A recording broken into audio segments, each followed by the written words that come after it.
Just the other night, while I was having dinner with my family, I was sharing with them about some of the comments I've been receiving on my videos.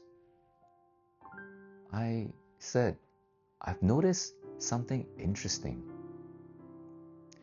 It seems like many men, when they hear a story, and before I've even finished, they're already giving advice, trying to solve the problem, going off on their own tangent.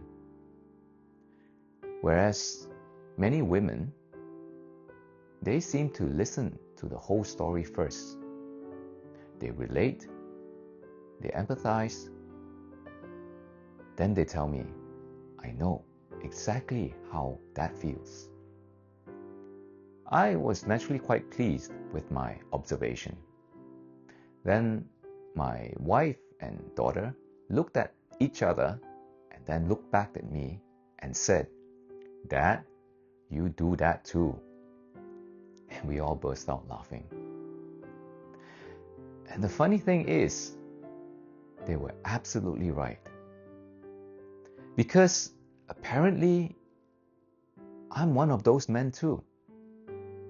That moment got me thinking that maybe men and women really do experience the world differently. Not better, not worse, just differently. For example, whenever my wife and I are in a shopping center looking for a particular shop, she'll usually say, let's just ask someone. Me? We'll find it. Even if we've already walked past the same place 3 times.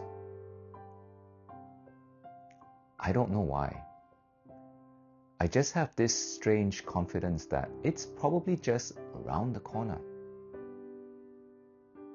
Another good example, fuel. Every time I get into my wife's car, the fuel light is on. The needle is sitting on E. For me, E means empty. But I'm pretty sure for her it means enough. I've never let my car get that low. By the time I'm down to about a quarter of a tank, I'm already looking for a petrol station. And then there's shopping. Whenever I go shopping, I've usually already decided what I'm buying even before I leave the house. If I'm looking for a pair of shoes, I probably already know the style, the color, and sometimes even the brand. I walk into the store, I find it, I buy it, and I leave. My wife and daughter, every shopping trip feels like an adventure. They leave home with absolutely no plan. And somehow, they always come home with things none of us knew they needed. But then again, I'm not exactly a typical guy either. When we travel, I pack days in advance. I make lists. I double check everything. I don't pack much, but I like knowing that I haven't forgotten anything important.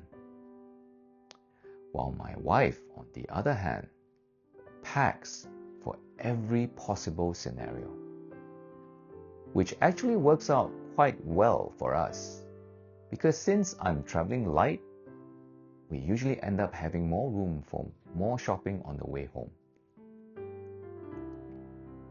And then there's something my wife has been telling me for years, that I apparently don't listen. She'll tell me something important, and a week later, she'll ask me again, remember when I told you? Honestly, No, I genuinely don't remember. Meanwhile, she remembers conversations we've had months ago, sometimes years.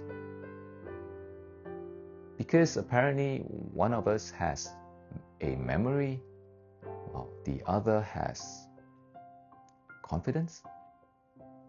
The funny thing is, before that dinner, I genuinely thought I was talking about other men. Then my wife and daughter gently held up a mirror. And I realized I wasn't just describing other men, I was also describing myself. That made me think about something. Maybe we've spent too much time trying to understand men or understand women, when perhaps we should spend more time understanding the person standing right in front of us. Because the longer I've been married, the more I've realized that my wife isn't just like all other women. She's her. And I'm not like all other men either. I'm me. Some stereotypes fit, but some don't. And maybe that's okay. The older I get, the less interested I am in proving who's right and who's wrong. I am more interested in understanding why we're different. Because maybe love isn't about finding someone exactly like us. Maybe it's learning to appreciate someone precisely because they're not. After all, if two people saw the world exactly the same way, one of them probably wouldn't be necessary, would they?